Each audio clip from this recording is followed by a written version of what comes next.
하나님의 말씀 봅니다.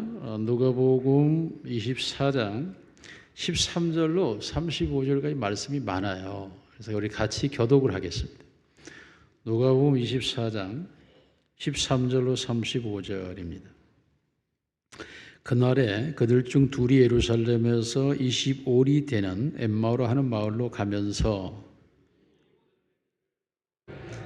그들이 서로 이야기하며 문유할 때에 예수께서 가까이 이르러 그들과 동행하시나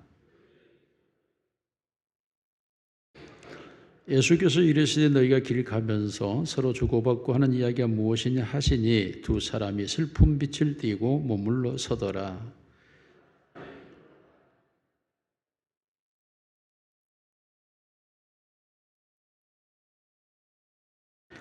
이르시되 무슨 일이냐 이르되 나사렛 예수의 일이니 그는 하나님과 모든 백성 앞에서 말과 일에 능하신 선지자이거늘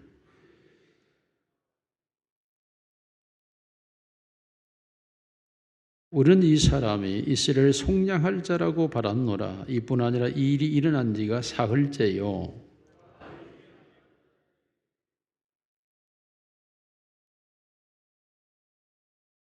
그의 시체는 보지 못하고 와서 그가 살아나셨다 하는 천사들의 나타남을 보았다 함이라.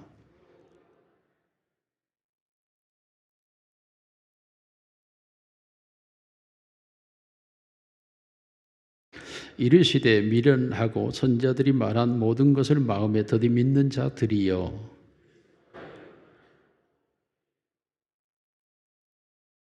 이에 모세와 모든 선지자의 글로 시작하여 모든 성경에 쓴 바 자기에 관한 것을 자세히 설명하시니라. 그들이 강권하여 이르되 우리와 함께 유하사이다. 때가 저물어가고 날이 이미 기울었나이다 하니 이에 그들과 함께 유하러 들어가시니라.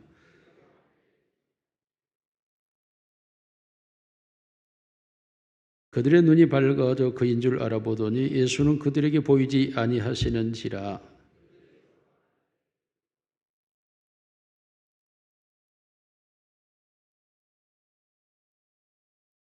곧 그때로 일어나 예루살렘에 돌아가 보니 11 제자 및 그들과 함께한 자들이 모여 있어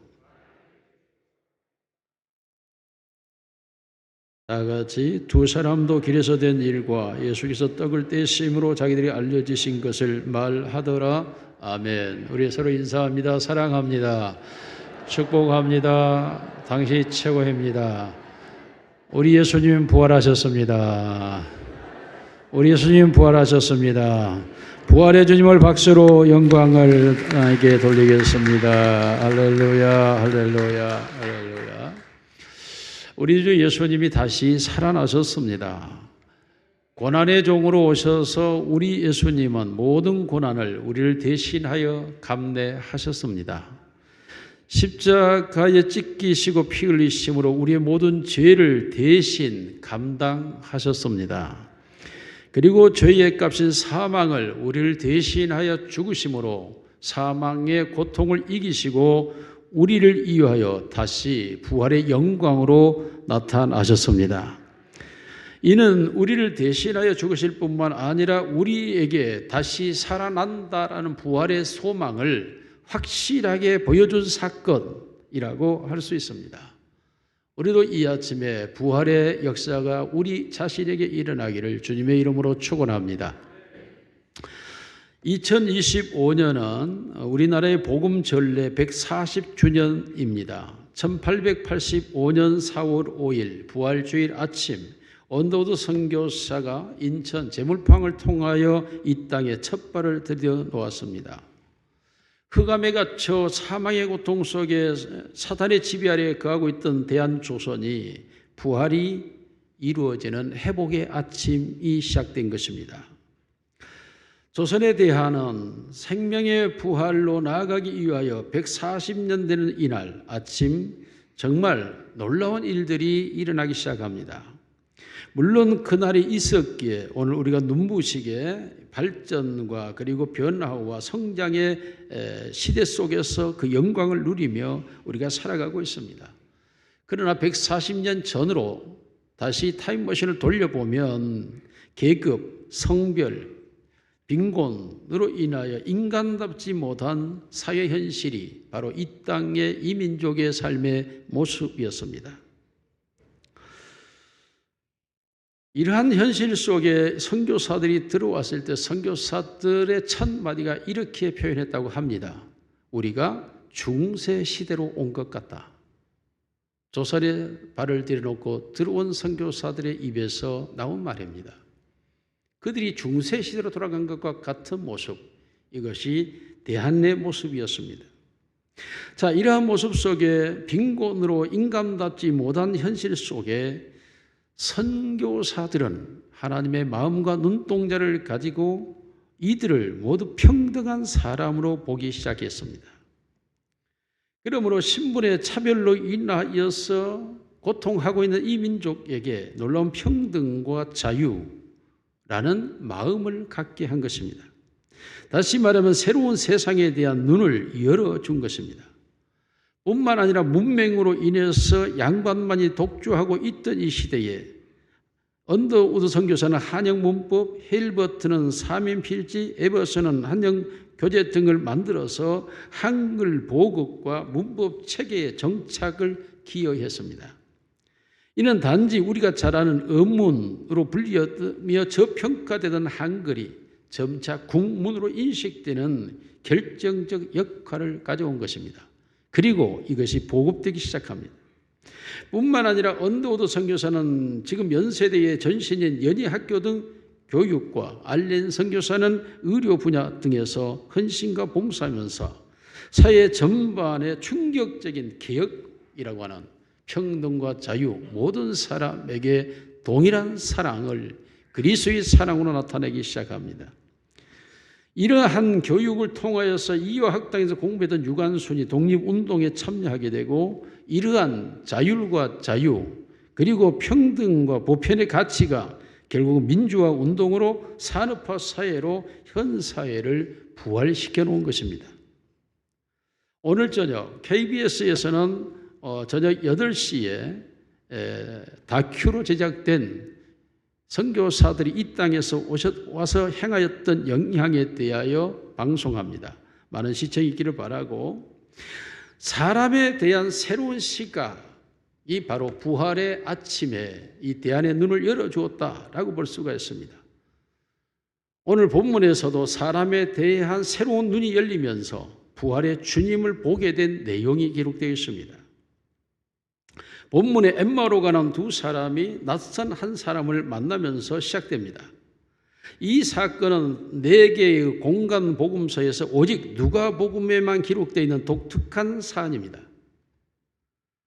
이 두 사람이라고 기록되어 있는 글로바라 하는 사람의 이름은 있고 또 다른 한 사람이라고 하며 그 이름은 감춰져 있습니다. 그러나 이 두 사람은 분명 12제자에게 속하지 않는 사람이었음에도 불구하고 이들과 함께 예수님을 따라 다녔던 무리였다고 말하고 있습니다. 누가복음 24장 24절을 보면 같이 읽습니다. 우리와 함께한 자 중에 두어 사람이 무덤에 가 과연 여자들이 말한 바와 같음을 보았으나 예수는 보지 못하였느라 하거늘. 자, 우리 같은 사람들이 누가가 24장 9절을 보면 무덤에서 돌아가 이 모든 것을 11 사도와 다른 모든 이에게 알리니. 자, 12절입니다. 베드로는 일어나 무덤에 달려가서 구부려 들여다보니 세마포만 보이는지라 그 된 일을 놀랍게 여기며 집으로 돌아가니라. 여기서 자기들과 함께 한 두어 사람은 곧 베드로를 가리키고 있습니다. 그러므로 이 베드로와 함께 이들이 있었고 그들을 함께 무리라고 칭하지만 12제자에 속하지는 않습니다. 그렇다면 이 성경이 기록하고 있는 이 한 사람은 누구일까요? 그는 바로 누가 자신입니다. 누가 자신일 수밖에 없는 것은 바로 이 사건을 주관적 경험을 기록하고 있는데 이 주관적 경험은 바로 자신이 아니고는 말할 수 없는 내용들입니다. 자신들이 동행을 했거나 마음이 뜨거워졌거나 눈이 열렸거나 예수를 보았거나 무슨 이야기를 하였거나 이런 내용들은 주관적인 이야기입니다. 그러므로 그들이 무슨 이야기를 하였는지 누구를 만났는지 이러한 내용들의 기록은 글로바와 또 한 사람, 그 사람 바로 이 성경을 기록한 누가라고밖에는 말할 수가 없습니다. 뿐만 아니라 이 누가는 예수님의 탄생 기사에 대하여 1장, 2장에서 약 142절을 기록하고 있습니다. 마가복음과 요한복음 생략되어 있고 마태복음은 2장에 걸쳐서 예수님의 탄생을 기록하고 있는데 탄생 기사는 32절밖에 되지 않습니다. 그러므로 다른 성경에 기록되지 않는 예수님의 탄생을 누가가 자세히 기록한 이유가 무엇일까요? 24장 27절에 답이 있습니다. 같이 읽습니다. 시작. 이에 모세와 모든 선지자의 글로 시작하여 모든 성경에 쓴 바 자기에 관한 것을 자세히 설명하시니라. 누가가 1장, 2장에 걸쳐서 132절에 예수님의 탄생 기사를 기록했던 이유는 예수님께서 이 누가에게 자기가 어떻게 탄생되어야 하는지에 대하여 모세와 선지자에 기록된 것들을 자세히 설명했다라고 말합니다. 물론 누가복음 1장 3절에서 이 모든 것을 같이 읽습니다. 시작. 그 모든 일을 근원부터 자세히 미루어 살핀 나도 데오빌로 각하에게 차례대로 써보내는 것이 좋은 줄 아노니, 사도행전과 누가복음을 기록한 누가는 이 근원부터 자세히 다시 살피게 되었다. 예수님은 막상 따라다녔던 누가가 예수님이 자기에 대한 설명을 듣고 그렇다면 이 근원, 구약에서 말하고 있는 그 메시아가 누구인지에 대하여 그는 구체적으로 근본부터 살폈다. 그리고 이것을 기록하게 되었다고 말함으로써 누가복음 1장, 2장에서 예수님이 탄생된 예언의 성경들을 다 인용하고 있습니다. 그렇다면 이 누가가 바로 그 글로바와 함께 동행했던 사람이라고 할 수 있습니다. 이때 이들은 두 여인들이 말한 사도들에게 말한 예수가 다시 부활했다라는 이 소식을 들었다고 말합니다. 그럼에도 불구하고 이들은 지금 엠마오로 내려가고 있습니다. 이들은 예수님을 따라 나선 지 3년간이나 온갖 일들을 경험했습니다. 그 예수님의 능력과 권능을 보았고 그러므로 자신들의 마음에 부푼 꿈을 가졌고 예수님에 대한 기대를 가졌고 그들이 고백한 대로 이스라엘을 속량할 자로 알았다고 말합니다. 이스라엘이 다시 한번 회복되어지는 나라, 다윗의 나라가 될 것을 꿈꾸었다라는 말입니다. 이런 기대찬 꿈이 한순간에 바람 빠진 풍선처럼 쪼그라들어 버렸고 이로 인해서 한숨을 내쉬며 깊은 절망과 낙심 속에 생활로 돌아가고 있었습니다. 이때 이들이 동행하는 이곳에 낯선 한 사람이 등장합니다. 그리고 그 사람이 길 가면서 주고받는 이야기가 무엇이냐라고 저들에게 묻습니다. 예루살렘에서 내려오면서 예루살렘에서 되어진 그 큰 일을 당신은 모릅니까? 라고 핀잔하면서도 나사렛 예수가 되어진 일을 자세히 말합니다. 그들은 예수 그리스도가 이스라엘을 회복시킬 줄로 바랐지만 그러나 그는 죽었다. 그런데 새벽에 무덤이 열려 있고 그가 살아났다는 이야기를 들었다 라고 말합니다.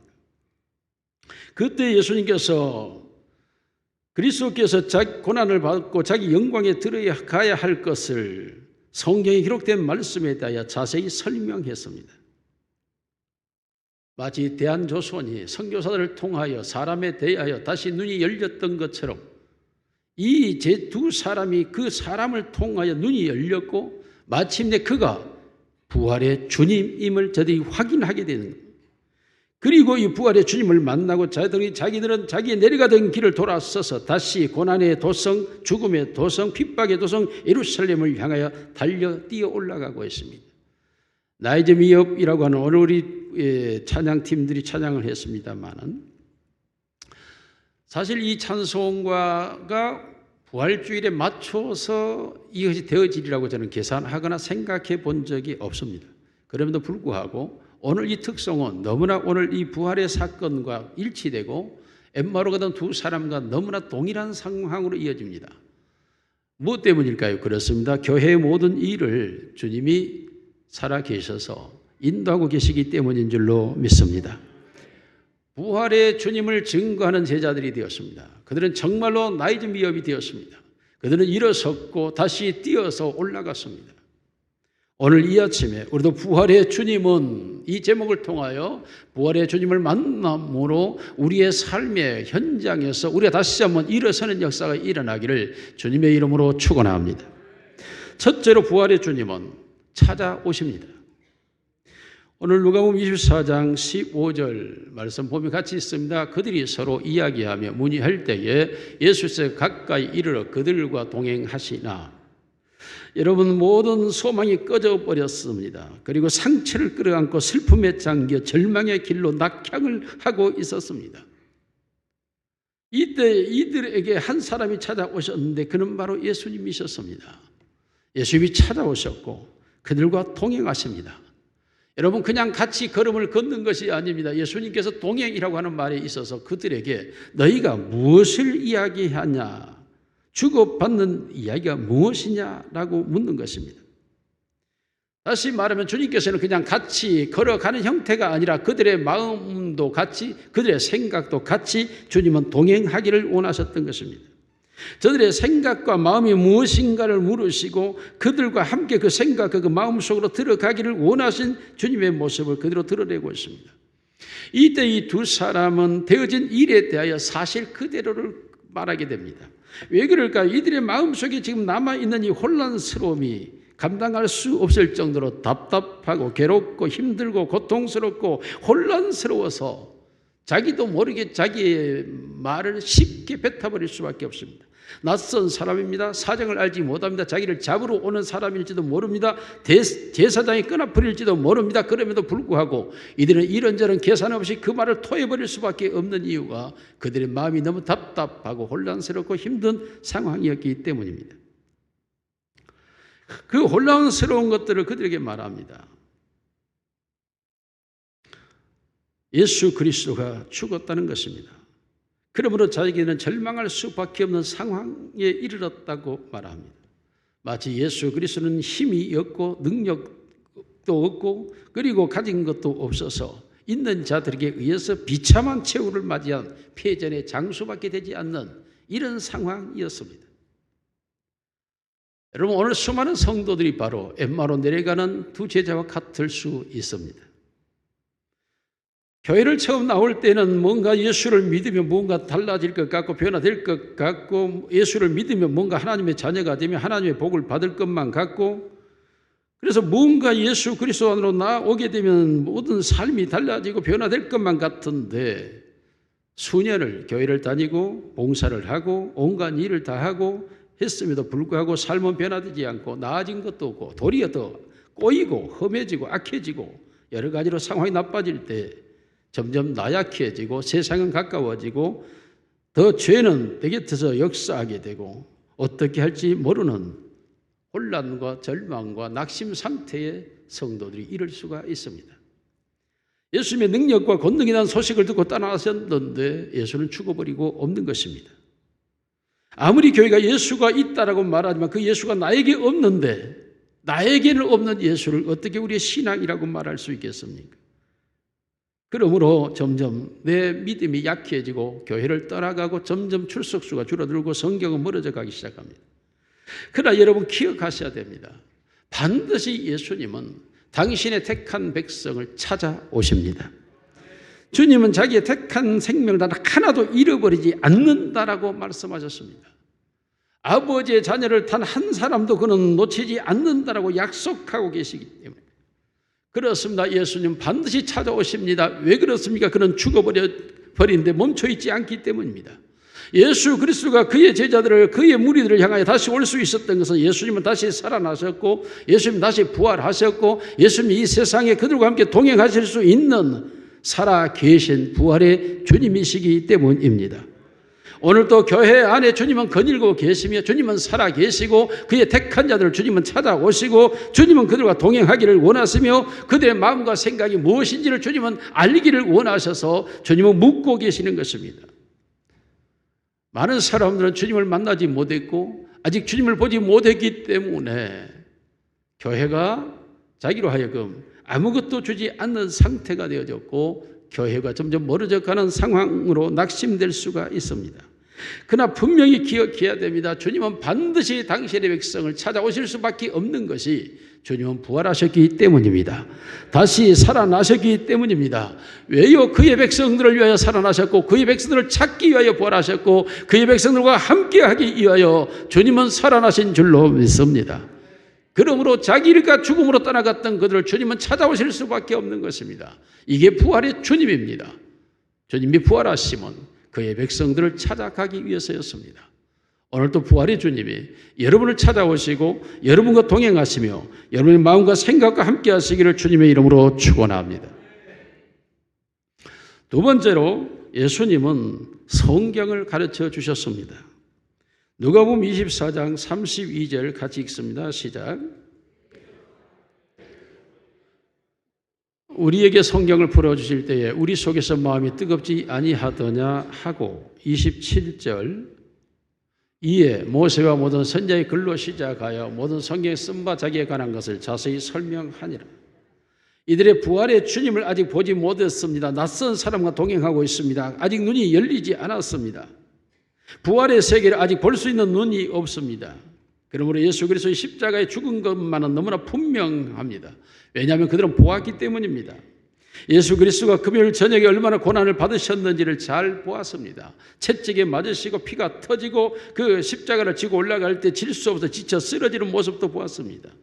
그리고 십자가에 매달리셨고 그의 살은 찢겼고 그는 피는 쏟아졌고 마침내 로마의 군사가 그의 옆구리를 찔러 염통에서 피와 물이 쏟아지는 것까지 확인하고 그리고 대제사장들과 그들의 무들이 예수의 죽음을 확인했고 그리고 예수님의 죽음이 확인된 연후에 마리아 요셉의 무덤에 예수님을 묻었고 아리마대 사람 요셉의 무덤에 묻혔고 그리고 로마의 군사가 확인하고 그 큰 바위를 굴러 그 무덤을 봉인하고 로마의 병사들로 그 무덤을 지키게 하였습니다. 이 모든 것은 사실이었고 그들의 눈에 분명히 보았고 확인된 현장이었습니다. 그러므로 이렇게 되어진 것이 분명한데 예수 그리스도가 다시 살아났다라는 말은 도무지 믿어질 수 없는 현실이었습니다. 아니 인류 역사에 죽은 자가 다시 살아났다라는 이야기는 없기 때문입니다. 믿어지지도 않고 믿을 수도 없는 사실입니다.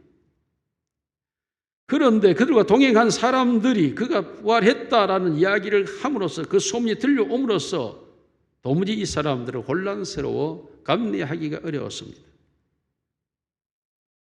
어쩌면 교회를 나오셔서 수년을 다녔는데 교회에 다닐까 말까 고민하며 갈등할 수 있습니다.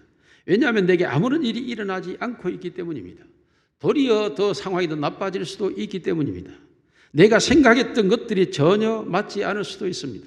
이루어지지도 않습니다. 그러므로 가는 길이 도무지 점점 낙심의 길, 내려가는 길, 하향의 길로 옛생활로 돌아가게 될 것입니다. 어쩌면 교회를 나올 때 그랬을 것입니다. 예수님을 만나면 예수님께서 소경 바디메오에게 행하였던 것처럼 진에게 침을 뱉어서라도 발라서 내 눈을 열어 새로운 세계를 보게 하는 역사가 일어날 것을 기대했을지 모릅니다. 어쩌면은 엘리야 시대의 사렙다 가부처럼 그의 기름통에 기름이 닿지 않은 밀가루통에 밀가루가 닿지 않고 기름이 폭폭 솟아나고 밀가루가 솟아나듯이 내 적금 통장에 돈이 사라지지 않도록 하나님의 부유하신 축복을 기대하며 교회를 다녔을 수도 있습니다. 물론 빚 때문에 앉아있고 죽어버린 선지자 남편 때문에 고통하며 울고 있던 그 아내에게 엘리사 선지자가 나타나서 기름병에 기름을 채워 그것을 팔아 그 채무를 정리해 줬던 것처럼 인생의 지난날의 무거운 채무를 한꺼번에 다 하나님께서 치워주실 줄로 알고 교회를 나왔을 수도 있습니다. 어쩌면 인생을 살아가면서 내게 있었던 모든 문제가 한순간에 해결돼 버리면서 내 삶이 새로운 삶으로 나아가기를 기대하며 소망하며 열망을 가지고 나왔을 수도 있습니다. 그럼에도 불구하고 온갖 기적은 나와 다른 이야기였고 온갖 능력도 나와과는 상관이 없고 온갖 축복도 나에게는 없습니다. 물론 예수를 믿고 하나님의 사람이 되어서 수많은 능력과 기적, 지혜와 권능을 행하였던 사람들의 간증은 역사 속에 수두룩하게 쌓여 있습니다. 먼지를 털어서 읽어도 다 읽을 수 없을 만큼 많은 간증들은 쌓여 있습니다. 내게는 따로 국밥이었고 다른 이야기에 불과한 것입니다. 다른 사람의 이야기였고 내 이야기는 아닙니다. 그러므로 예수를 믿고 교회를 간다고 하는 것 자체가 너무나 힘들고 어려운 것일 수도 있습니다. 여러분 예수님께서 오셔서 이런 동행하시면서 이런 기적을 소망하고 기대했을지 모르지만 예수님은 그러한 일을 행하지 않았다고는 본문은 기록합니다. 예수님은 오셔서 저들에게 성경을 가르쳐 주셨다고 말합니다. 성경을 풀어주었다고 말씀합니다. 성경이 자기에 대한 기록을 자세하게 설명해 주었다라고 말하고 있습니다. 그렇습니다. 성경 말씀이 곧 예수요, 그 말씀이 곧 하나님이요, 그 말씀이 곧 인생의 모든 복의 근원이 되는 줄로 믿습니다. 그러므로 예수님은 성경을 가르쳤다라고 말하고 있습니다. 부활의 주님은 우리에게 당신의 말씀을 가르쳐 주시는 분이신 줄 믿으시기를 바랍니다. 그러므로 우리가 교회를 다니면서 하나님의 말씀이 들려지고 그 말씀이 익혀지고 그 말씀이 깨달아지고 그 말씀이 내 심령에 찾아 들어오고 그 말씀이 내 안에서 새로운 역사를 일으키고 있다면 예수님은 나와 동행하는 것이요, 예수님은 나와 함께하고 계시며 예수님은 나를 인도해 주시는 줄로 믿습니다. 그러므로 예수님께서 오셔서 성경을 말할 수밖에 없는 것이 마태복음 1장 22절 같이 읽습니다. 이거 안 써졌나요? 네. 예수님께서 이 땅에 오신 이 모든 시작, 이 모든 일이 된 것은 주께서 선지자로 하신 말씀을 이루려 하심이니 이르시되, 그렇습니다. 선지자로 하신 말씀 성경이 이루어지는 것이 예수님의 생애였습니다. 예수님의 모든 생애가 단 한 번도 성경에서 어긋나거나 성경을 벗어나거나 성경을 초월하거나 성경 밑으로 내려간 적이 없습니다.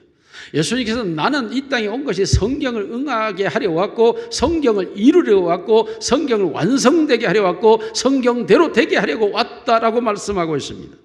그러므로 예수님께서 친히 태어나심도 성경대로요, 그가 고난을 받으심도 성경대로요, 그가 십자가에 죽으심도 성경대로요, 그가 부활하심도 성경대로요, 그가 승천하심도 성경대로이며 성경대로 다시 오실 주님이신 줄로 믿습니다. 그러므로 예수님께서는 성경 말씀을 저들에게 가르쳐 주었다라고 말하고 있습니다. 여러분, 성경 말씀이 곧 우리의 생명이기 때문에 그렇습니다. 야고보서 1장 18절 시작. 그가 그 피조물 중에 우리로 한 열매가 되게 하시려고 자기의 뜻을 따라 진리의 말씀으로 우리를 낳으셨느니라. 하나님의 말씀만이 우리를 새롭게 탄생시킬 수 있는 능력이고, 마태복음 4장 4절 예수께서 대답에 이르시되 기록되었으되 사람이 떡으로만 살 것이 아니요 하나님의 입으로부터 나오는 모든 말씀으로 살 것이라 하였느니라. 말씀으로 인생이 사는 것이고 말씀만이 우리를 새롭게 탄생시키는 것이고, 요한일서 1장 1절 요한일서 1장 1절 안 써주시죠? 2장 14절 태초부터 있는 생명의 말씀에 관하여는 우리가 들은 바요 눈으로 본 바요 자세히 보고 우리 손으로 만진 바라 생명의 말씀, 바로 태초부터 존재하고 있는 생명의 말씀이고 이 말씀은 온 우주와 만물을 창조하신 능력이었고, 요한일서 2장 14절 아이들아 내가 너에게 쓴 것은 너희가 아버지를 알았으며 아비들아 내가 너에게 쓴 것은 내가 태초부터 계신 이를 알았으며 청년들아 내가 너에게 쓴 것은 너희가 강하고 하나님의 말씀이 너희 안에 거하시며 너희가 흉악한 자를 이겼음이라. 하나님의 말씀이 그 안에 거하는 자라야 흉악한 자를 이기는 권능과 능력을 가질 수 있다고 말하고 있습니다. 그러므로 이 하나님의 말씀은 히브리서 4장 12절로 13절 시작. 하나님의 말씀은 살아있고 활력이 있어 좌우에 나선 어떤 검보다도 예리하여 혼과 영감이 관절과 골수를 찔러 쪼개기까지 하며 또 마음의 생각과 뜻을 판단하나니 지은 것이 하나도 그 앞에 나타나지 않음이 없고 우리의 쌀 받으실 이의 눈앞에 만물이 벌거벗은 것 같이 드러나느니라. 말씀이 우리를 수술하고 우리를 새롭게 하신, 그렇습니다. 하나님의 말씀이 들어오셔야 우리의 병든 뇌 세포가 쪼개어지고 탐욕에 집착되어 있는 우리의 뇌 세포들이 다시 변화를 일으키고 이제는 탐심을 버리고 우리가 사랑과 그리고 베품과 주는 삶으로 나아갈 수 있다라고 말하고 있습니다. 그러므로 우리의 뇌 세포가 쪼개져야 되는데 하나님의 말씀이 날선 검이 되어 우리의 뇌 세포를 단단히 쪼개내야 되는 것입니다. 우리의 감성을 파고 들어와서 우리의 심정을 파고 들어와서 우리의 쓴뿌리를 뽑아내 버려야 우리의 마음 깊은 곳에서 감사와 평화와 희락이 솟구쳐 오를 수가 있는 것입니다. 우리의 죽은 양심으로 길가밭처럼 굳어져 버려있는 우리의 습성과 우리의 언어와 우리의 태도가 하나님의 말씀으로 인하여서 우리가 갈아엎어져서 기경되어야 다시 새로운 싹이 나기 시작하는 것입니다. 그러므로 하나님의 말씀만이 우리를 다시 태어나게 하시고 우리의 생명이 되고 우리의 능력이기 때문에 말씀 위에 우리가 새롭게 할 것이 없습니다. 실제로 오늘 본문에 이 하나님의 말씀이 저들에게 들려올 때 어떤 일이 났습니까? 저들이 말하면 hot burning이라고 말하고 있습니다. 이 burning이라고 하는 말은 뜨겁지 아니하다, 이 말은 불타오르다였습니다. 말씀을 들을 때 우리의 심장이 불타오르지 않았더냐? 우리의 영혼이 불타오르지 않았더냐? 말씀을 들을 때, 예수 믿고 말 풀어줄 때에 우리의 심령 속에 새로운 생명체가 역사하는 것을 경험했다라고 말하고 있습니다. 그렇습니다. 이 세상에 어떤 것 가지고도 우리의 감정을 흥분시키거나 우리의 영혼을 불태울 수 있는 건 존재하지 않습니다. 그러나 하나님의 말씀이 성령의 감동으로 우리의 영혼 속에 파고 들어올 때에 놀랍게도 우리의 영혼이 뜨거워지기 시작하며 열정과 새로운 삶의 욕구가 일어나기 시작합니다. 왜냐하면 내 모든 가치관과 인생관과 내 모든 것들을 새롭게 바꿔버렸기 때문에 다시 새 생명에 의해서 가슴이 부풀어 오르기 시작하는 것입니다. 이게 인생인데, 이게 삶인데, 이게 꿈인데, 이게 목표인데, 이게 진짜요, 이게 참이요, 이게 진리인데, 이것을 깨닫고 발견되는 순간 이 세상 모든 것을 다 내가 버린다 할지라도, 잃어버린다 할지라도, 빼앗겨버린다 할지라도 오직 이 보화만큼은 내가 굳게 잡고 이 보화를 향하여 내가 지키며 나아가기로 내 생명이 역사하기 때문에 내 영혼이 불타기 시작하는 것입니다. 새로운 삶의 형태로 나아가기 시작하면서 내 인생은 다른 길을 걷기 시작합니다. 이 성경이 곧 하나님이요, 하나님의 말씀이요, 하나님의 음성이요, 하나님의 능력이며 하나님의 권세인 것입니다. 그러므로 우리의 냉랭한 인생의 삶이 하나님의 말씀이 들어올 때에 이 냉랭한 심령이 뜨거워져서 타오르기 시작하면서 염세주의가 사라지고 회색지대가 사라지고 의심이 떠나가게 되고 확신과 그리고 그 확신에 대한 분명한 믿음과 그 믿음에 대한 분명한 도전이 내 안에서 일어나기 시작하는 것입니다. 내 모든 것을 불태워서라도 그 일을 향하여 그 길을 달려가고 싶고 그 일을 이루어가고 싶어지기 시작합니다. 내가 이상 모든 것을 다 포기해버린다 할지라도 이 말씀에 대한 이 생명만큼은, 이 사명만큼은, 이 열정만큼은 내가 가져가고 싶어하는 내 영혼, 내 울부짖음이 내 안에서 용투림하기 시작하는 것입니다. 내가 지난날에 다 빼앗겨버렸던 것들을 그걸 다 되찾는 기쁨이 내 안에서 일어나면서 참된 것으로 되찾아지는 기쁨이 내 안에 회복되어지고, 그러므로 내 영혼 속에 오랫동안 지쳐서 나태했고 마치 깊은 늪에 빠져 허방을 걷는 것과 같은 발걸음이 이제는 굳은 땅 위로 올라와서 그 길을 걷는 것과 같은 굳센 발걸음으로, 희망찬 발걸음으로 새로운 길을 걸어가기 시작했습니다. 예수님과 동행하는 자에게 예수님께서 무엇을 주십니까? 그렇습니다. 하나님의 말씀을 주시는 줄로 믿습니다. 그러므로 하나님의 말씀이 들려오고 깨달아져야 되고 그 말씀이 내 속에 들어와야 되는 거예요. 제가 신학교 재학 시절에 학교에 여러 문제가 생기고 목사님들이 여러 가지 흠결 상황들이 발생하면서 이게 신앙의 길이라면 나는 포기하고 싶은 마음이 들어서 신학을 접으려고 생각했던 적이 있습니다. 그때에 제가 마지막으로 선택한 게 한번 성경과 한번 하나님을 만나는 길로 성경 속으로 들어가 보자 하고 제 집에 실제 녹음 테이프를 꽂아서 녹음을 하면서 성경을 제 육성으로 성경 전권을 녹음해 본 적이 있습니다.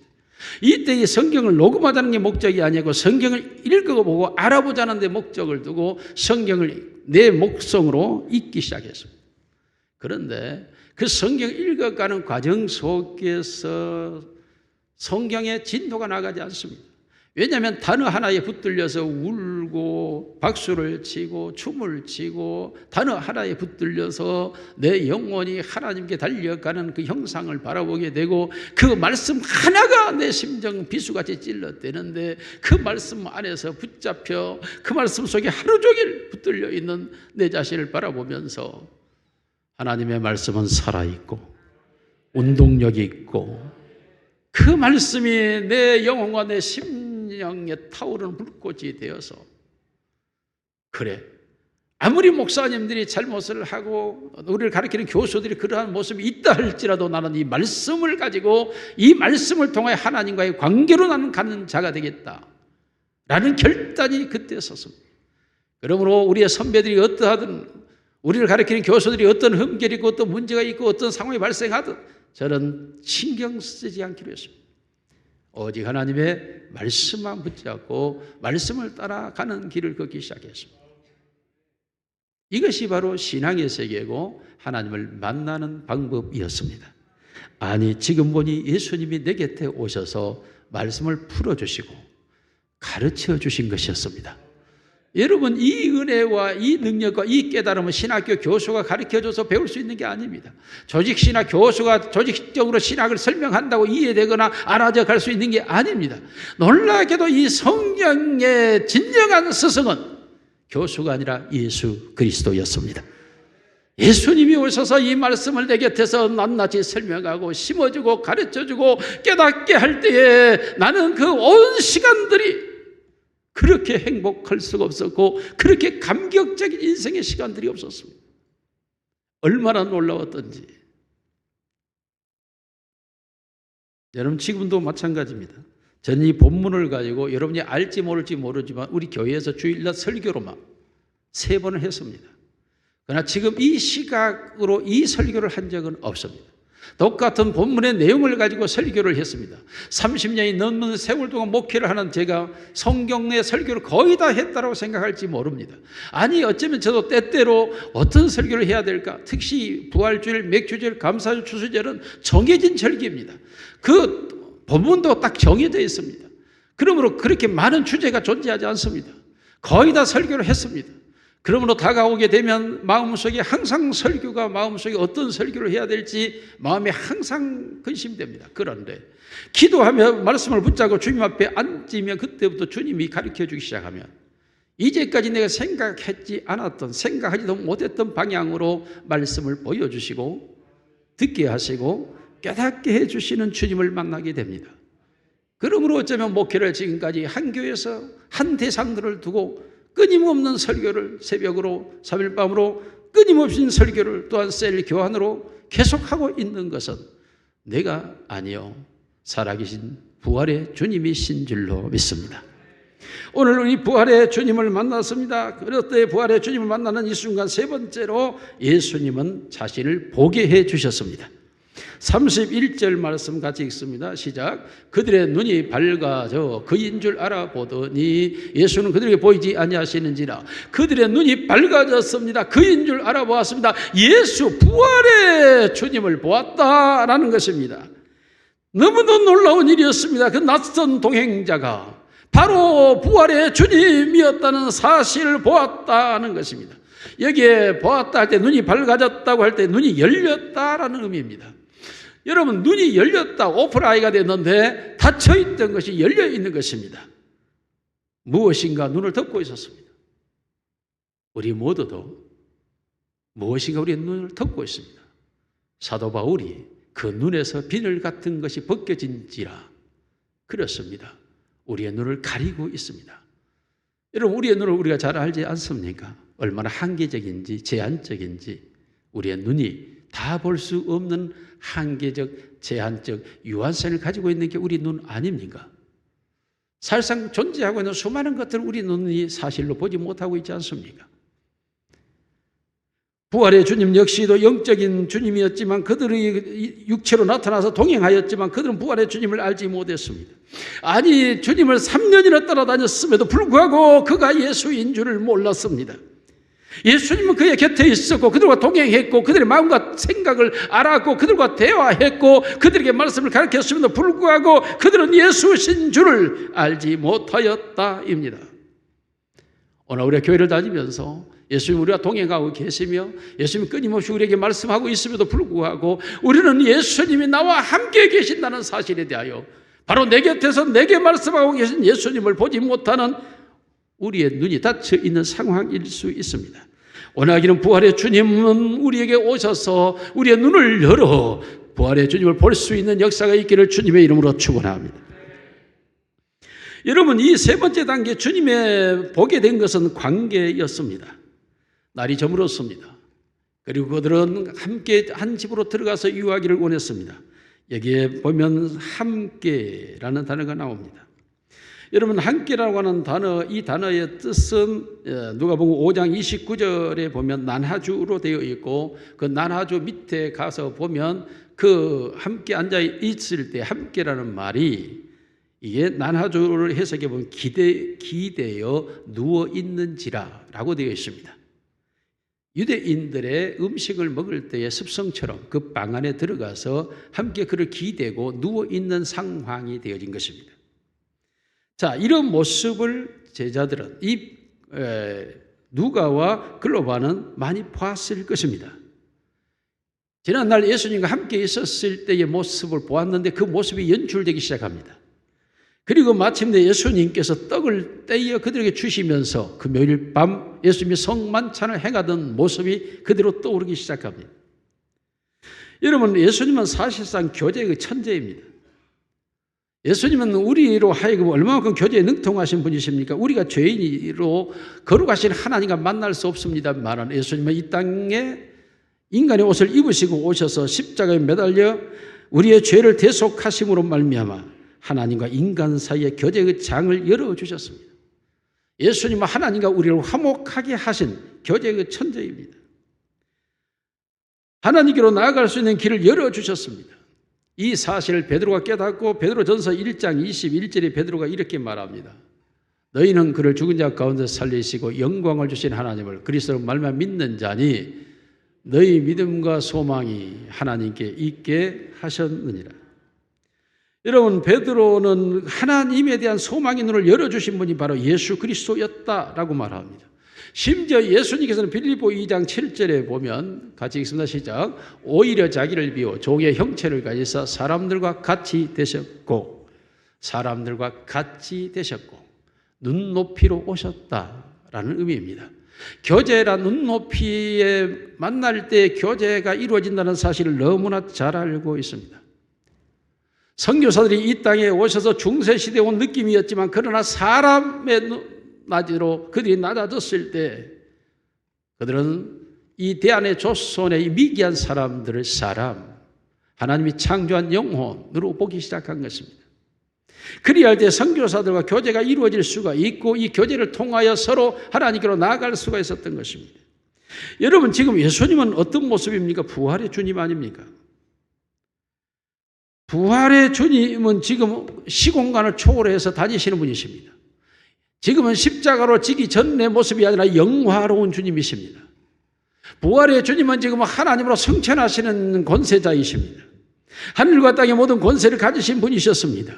그런데 이 예수님이, 부활의 주님이 육신의 모습으로 다시 두 제자를 찾아오신 것입니다. 동일한 모습이었습니다. 이들이 바라볼 때에 십자가를 지시기 전에 예수님의 그 모습 그대로 이들에게 나타나 보여졌던 것입니다. 그러면서 예수님은 저들에게 이렇게 말합니다. 더디 믿는 자들이라고 말합니다. 같이 있으면서도 자기를 알아보지 못하고 자기에 대한 말을 해도 깨닫지 못하고 그리고 그들에게 같은 방에 유하면서 같이 있으면서 알아보지 못하고 그리고 그들에게 떡을 떼어주는 상황까지 가도 알지 못한 그들에게 예수님은 더디 믿는 자들이라고 말합니다. 저희 어머니가 항상 우리 딸 사라가 학교 다니면서 공부를 안 하는데 항상 그렇게 말합니다. 저는 나중에 될 놈이다. 예수님이 나중에 될 놈, 더디 믿는 자라고 말합니다. 여러분, 과연 누가는 나중에 될 놈이었습니다. 사도행전을 기록하고 누가복음을 기록했는데 공간복음서 중에 누가복음만큼 자세하게 절절하게 예수에 대하여 기록한 내용이 없습니다. 정말 누가는 나중에 될 놈, 더디 믿는 자였습니다. 어쩌면 오늘 우리 중에 아직도 부활의 주님을 만나지 못하여서 우리 스스로가 낙심하며 좌절한 가운데 있을 수 있고 예수님을 향한 기대가 없어서 우리가 고통하고 있을지 모르지만 그러나 여러분 자신에게 주님이 그렇게 말합니다. 나중에 될 놈, 더디 믿는 자. 여러분이 누가와 같은 자가 되기를 주의 이름으로 축원합니다. 프랑스의 사회 인류학자인 지라르는 인간이 진리를 인식한다는 것은 불가능하다라고 합니다. 위대한 학자와 학교에서 아무리 고등한 학문의 습득을 통한다 할지라도 진리를 진정으로 실제적 현상으로 현상화할 때만 비로소 대중은 그것을 눈으로 보고 확인하여 깨달을 수밖에 없는 것이다 라고 말했습니다.